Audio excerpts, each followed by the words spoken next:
I was 8 years old when I learned that monsters are real, and sometimes they wear red suits. My name is Tommy, and I lived with my older sister, Rachel, in a small apartment on the edge of town. Our parents died in a car accident 2 years before that Christmas, and Rachel, who was only 22, became my guardian. She worked at a diner during the day and cleaned offices at night, but she always made sure Christmas felt special. That year, she'd saved up for weeks to buy a small tree and a few presents. On Christmas Eve, she made hot chocolate, and we sat together on our worn-out couch, watching the lights blink on the tree. The snow outside made everything look peaceful, like we were inside a snow globe. Rachel smiled at me, her tired eyes crinkling at the corners. You know Santa's coming tonight, right? You better get to sleep soon. I grinned, clutching my mug. I'm too excited to sleep. She laughed and ruffled my hair. Well, try anyway, little man. Everything was perfect until we heard the sound. It was around 11 p.m. when the jingling started. Bells, like sleigh bells, but they were right outside our door. Rachel's smile faded. She stood up slowly, looking toward the door. That's weird, she whispered. The jingling got louder, and then came a knock. 3 heavy thuds that made the whole door shake.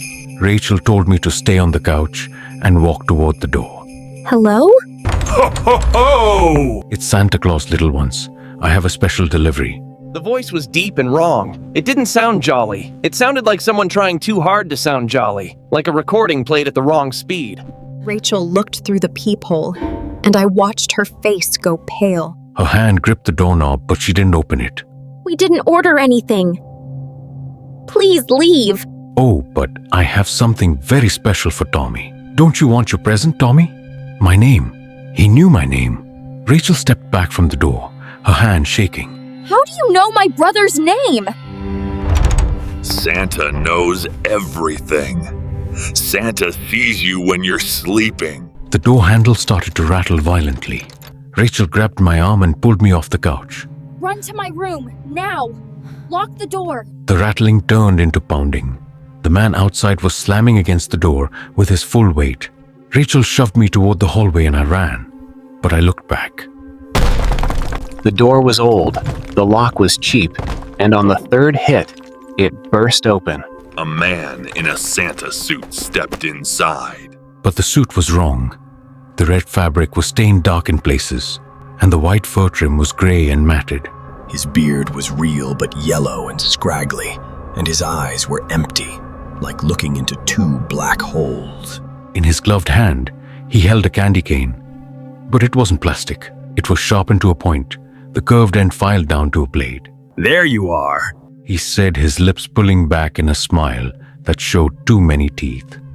Have you been naughty or nice? Rachel grabbed the lamp from the side table and threw it at him. It hit his chest and shattered, but he barely flinched.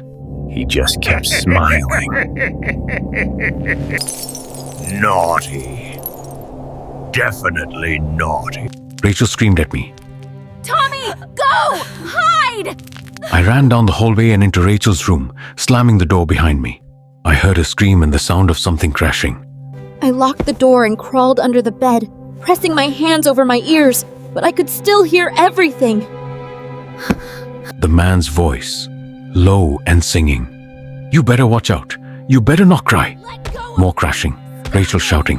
Better not pout. I'm telling you why. Glass breaking. Then Rachel's voice. Closer now. Right outside the door. Tommy! Baby! Open the door! Quick! I crawled out and unlocked it. Rachel stumbled inside, blood running down her arm. She locked the door behind her and shoved the dresser in front of it. Her hands were shaking so badly she could barely grip the wood. We have to get out. The window. She pulled me toward the window on the far side of her room. It led to the fire escape. Rachel unlocked it and pushed it open. The cold air rushed in and I could see the rusty metal ladder leading down to the alley below. You first, Tommy. Climb down and run to Mrs. Patterson's apartment. Bang on her door and don't stop until she opens it. What about you? I'm right behind you. Go. I climbed out onto the fire escape, my hands already numb from the cold. I was halfway down the ladder when I heard the door to Rachel's room explode inward. The dresser screeched across the floor. I looked up and saw Rachel at the window.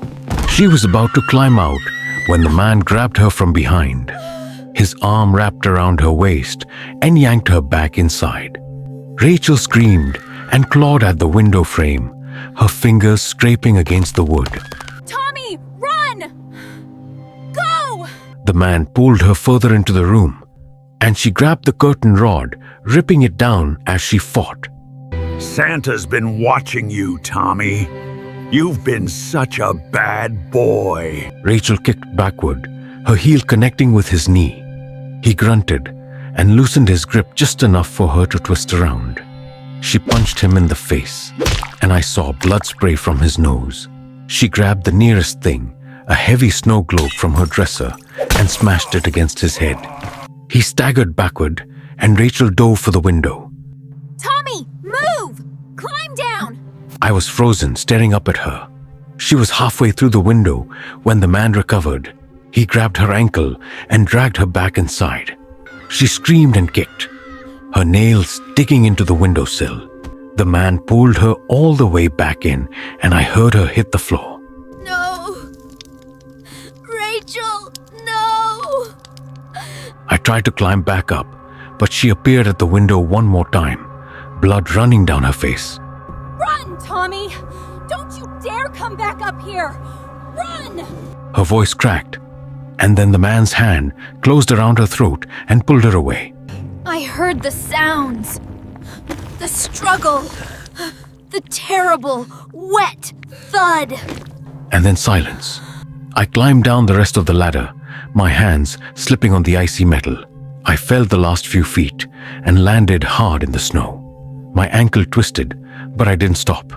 I ran through the alley, barefoot and sobbing, until I reached Mrs. Patterson's door.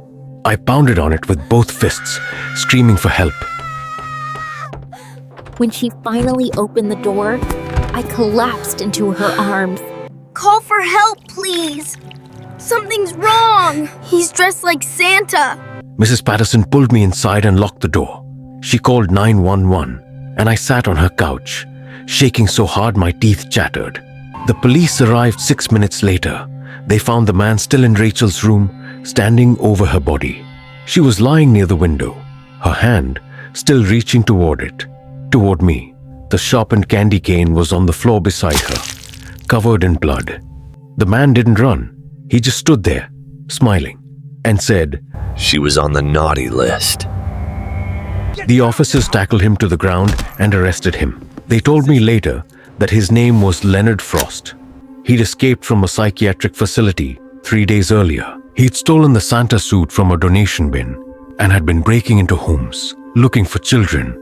Rachel was his third victim, but I was supposed to be his fourth. She fought him so I could live.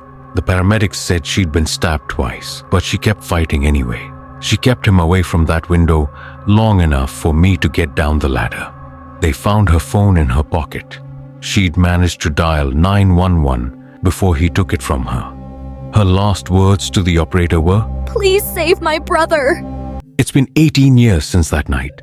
Leonard Frost is in prison for life, but I see him every Christmas, in every mall Santa, every red suit, every fake ho-ho-ho. I can't take my kids to see Santa. I leave the room when sleigh bells play. My wife tries to understand, but how do you explain being terrified of joy? Rachel was 22. She died so I could live. Every Christmas Eve I visit her grave and apologize for running, for surviving. She fought Santa Claus and lost. And now, whenever I see that red suit, I don't see a monster. I see my sister reaching for me, telling me to Run.